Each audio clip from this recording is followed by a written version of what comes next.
Republik Indonesia ND menghadirkan Warta Berita.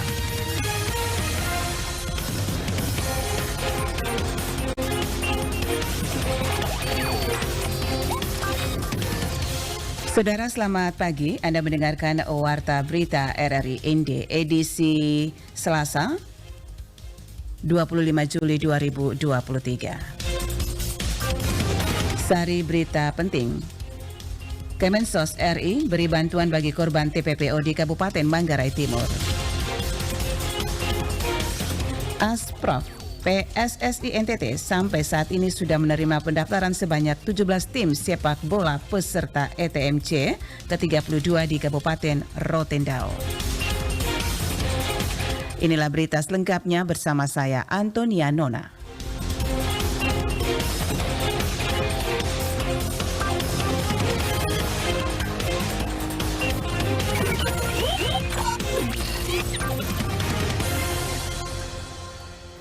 Kami sampaikan berita pertama. Menteri Sosial Mensos Republik Indonesia Tri Risma hari ini melakukan kunjungan kerja sekaligus menyerahkan bantuan bagi korban TPPO dan penderita penyakit berat bersama kitabisa.com di Kafe Rana Loba, Kelurahan Rana Loba, Kecamatan Borong, Manggarai Timur, NTT. Laporan Veranda Garus. Kunjungan kali ini merupakan pertama kalinya bagi Kemensos Republik Indonesia ke Manggarai Timur. Kunjungan Tri Risma hari ini bersama rombongan tidak begitu lama karena kondisinya sedang tidak sehat. Pada RRI Kepala Dinas Sosial Kabupaten Manggarai Timur Matias Mingga SPD mengatakan, Kemensos terus bergerak cepat dalam memberikan pelayanan terhadap korban tindak pidana perdagangan orang atau TPPO dengan sejumlah program rehabilitasi dan pemberdayaan. Korban TPPO akan diberikan pemberdayaan dan dicek mulai alamatnya di mana dan model bantuan yang akan diberikan seperti apa agar benar-benar dirasakan manfaatnya oleh para penerima bantuan. Tujuan Ibu Menteri ke Manggarai Timur tersebut itu merupakan rangkaian atensi atau asistensi rehabilitasi sosial kemanusiaan dari Kementerian Sosial Republik Indonesia terhadap masalah kemanusiaan, terutama korban tindak pidana perdagangan orang serta kelompok berkebutuhan khusus di Kabupaten Manggarai Timur. Dia melanjutkan, diketahui bahwa korban TPPO di Manggarai Timur berhasil digagalkan keberangkatannya terdiri dari 5 orang dewasa dan 2 balita, yakni 1 pasangan suami istri bersama 2 balita dan 1 orang dewasa yang masih memiliki hubungan kekerabatan serta 1 pasang suami istri lainnya. Mereka mendapatkan tawaran untuk bekerja di Kalimantan Tengah pada salah satu perkebunan sawit milik salah satu perusahaan swasta. Beruntung, pemerintah Kabupaten Manggarai Timur berhasil membatalkan perjalanan tersebut. Ibu Menteri menekankan bahwa daerah Manggarai Timur ini daerah yang sangat subur sekali, jadi kehidupan seharusnya tidak perlu itu keluar daerah untuk bisa mendapatkan kehidupan layak menurut versi mereka, tetapi manfaat ke seluruh potensi itu dengan bantuan Kementerian Sosial nanti akan bisa mengubah hidup mereka untuk memanfaatkan potensi, karena berjenis bantuan juga sebenarnya bantuan pemberdayaan. Dia menambahkan pemerintah Kabupaten Manggarai Timur akan terus melakukan pemantauan perkembangan dari bantuan yang didapatkan. Jika bantuan tersebut tidak digunakan sebagaimana mestinya, maka Pemda akan segera melakukan pencegahan. RRI ND Veranda Garus melaporkan. Labuan Bajo Maritim Festival kembali digelar tahun ini dari tanggal 27 hingga 29 Juli 2023 dengan konsep kegiatan berbasis komunitas. Laporan Rosa Dalima. Nah, tapi dia juga punya kegiatan festival kuliner tapi yang khas tematik. Jika sebelumnya festival dilaksanakan di Pelabuhan Marina Waterfront Labuan Bajo, kali ini berlokasi di Pantai Pede Permai. Pemilihan di Pantai Pede ini agar lebih menonjolkan sekaligus mengedukasi kehidupan serta budaya masyarakat pesisir kepada pengunjung.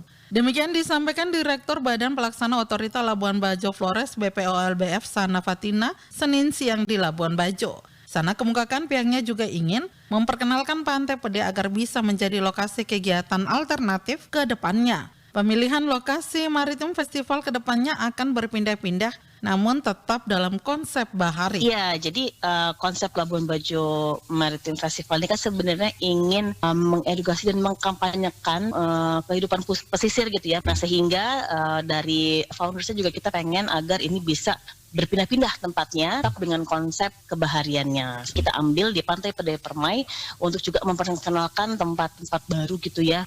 Bisa difungsikan menjadi kegiatan atau festival ataupun event wisata. Lebih lanjut, Sana kemukakan tahun ini banyak kegiatan berbasis komunitas agar lebih tematik, termasuk festival kuliner yang melibatkan ibu-ibu dari Labuan Bajo. Sementara Sasando masih tetap ada karena sudah menjadi ikonik OLBF, termasuk koleting sampah dalam bentuk seni. Selain itu, ada voli pantai yang menjadi hal baru di festival kali ini, sehingga Sana berharap partisipasi pengunjung dalam pertandingan. Dari komunitas juga diminta ambil bagian sembari memperkenalkan hasil karyanya pada event dimaksud. Pada festival sebelumnya ada 40 komunitas yang ikut, maka diharapkan tahun ini lebih banyak lagi yang mendaftarkan diri. Maritim Festival akan menjadi event penutup di bulan Juli 2023. Dari SP Labuan Bajo, Rosada Lima melaporkan. Penyelenggara Haji dan Umrah Kementerian Agama Kabupaten ini memastikan jadwal kepulangan jemaah haji asal Ende tiba di Bandar Udara Haji Hasan Arubusman Ende pada tanggal 28 Juli 2023. Laporan Suimam.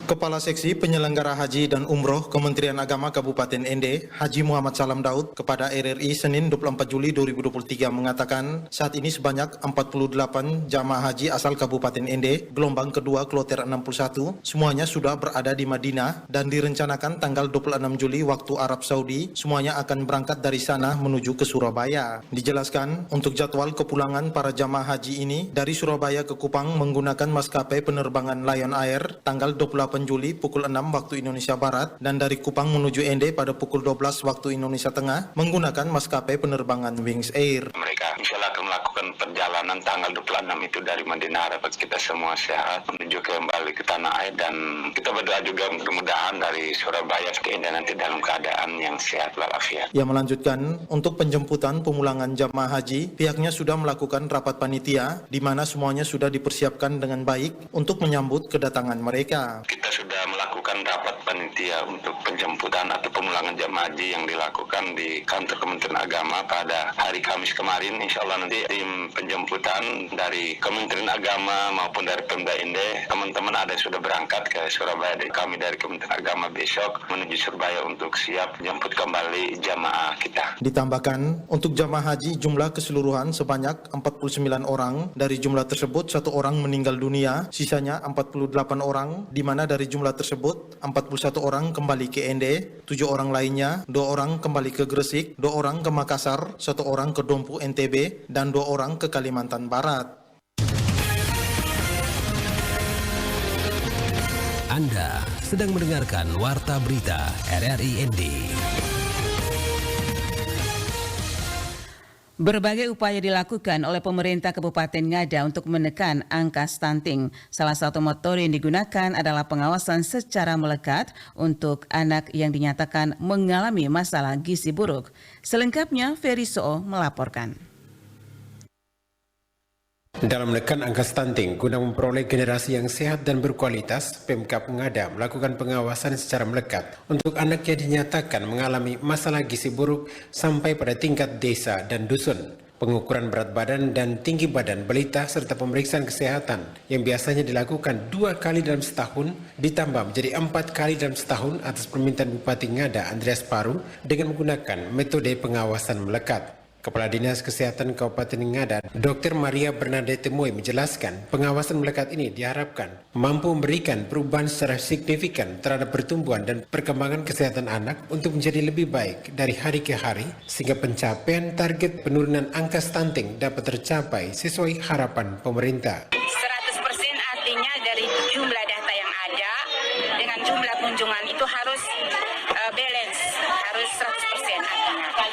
Kemudian target yang kita mau capai ya sebenarnya jumlah bayi balita dengan gizi kurang itu berkurang atau bahkan 0. Kemudian gizi buruk juga itu juga 0. Stunting di bawah di atas 2 tahun itu ada 4 orang.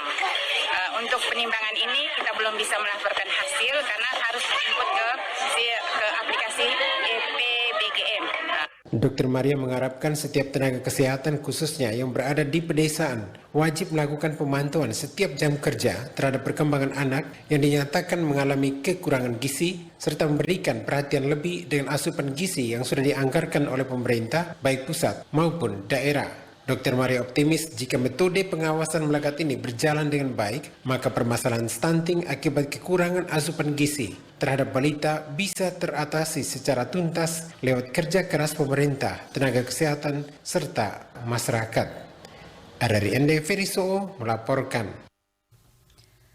Sampai saat ini, Asprof PSSI NTT sudah menerima pendaftaran sebanyak 17 tim sepak bola sebagai peserta dalam turnamen ETMC ke-32 di Kabupaten Rotendao. Sementara tim langganan ETMC lainnya belum mendaftar.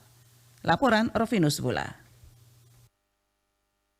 Turnamen sepak bola bergensi di Provinsi Nusa Tenggara Timur El Tari Memorial Cup ETMC ke-32 tahun 2023 siap gelar di Kabupaten Rotendao. Sesuai rencana, turnamen tersebut akan digelar pada 10 Agustus 2023 mendatang dan sampai saat ini sudah belasan tim dari sejumlah kabupaten di Provinsi NTT sudah mendaftar untuk mengikuti turnamen sepak bola ETMC ke-32 sementara tim lainnya belum mendaftar. Wakil Sekretaris Asprop PSSI Provinsi Nusa Tenggara Timur Peter Fomeni ketika dikonfirmasi RRI mengatakan hasil konfirmasi keikutsertaan tim yang akan berlaga dalam turnamen ETMC di Kabupaten Rotendao sampai saat ini sudah ada 17 tim yang mendaftar ke Asprop PSI NTT. Adapun klub yang sudah konfirmasi ikut daftar antara lain Persena Nagekeo,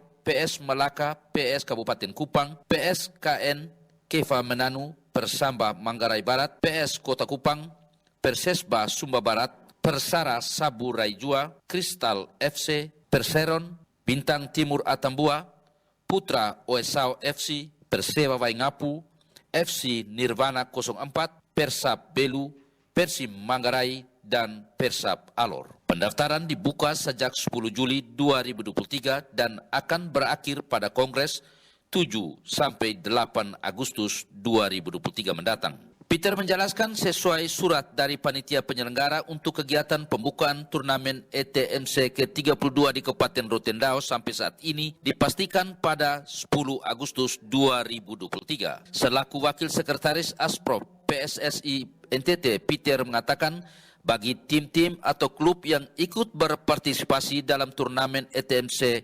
ke-32 tahun 2023 pada prinsipnya ikut regulasi yang sudah ada, jangan sampai tidak mengikuti regulasi sehingga semuanya bisa berjalan baik. Pada prinsipnya ikuti regulasi yang sudah ada, jangan sampai tidak mengikuti regulasinya sehingga semuanya bisa berjalan baik. Pada prinsipnya seperti itu. Stoplah tipu-tipu. Umur, kemudian dokumen, sportif lah karena olahraga lah. Kurang lebih seperti itulah.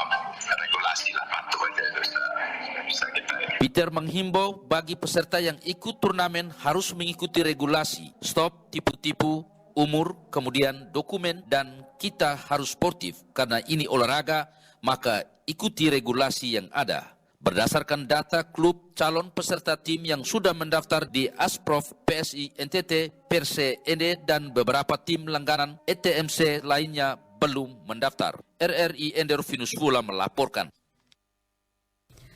Saudara, sekian Warta Berita Daerah RRI ND edisi Selasa 25 Juli 2023. Saya Antonia Nona mengucapkan terima kasih. Selamat pagi.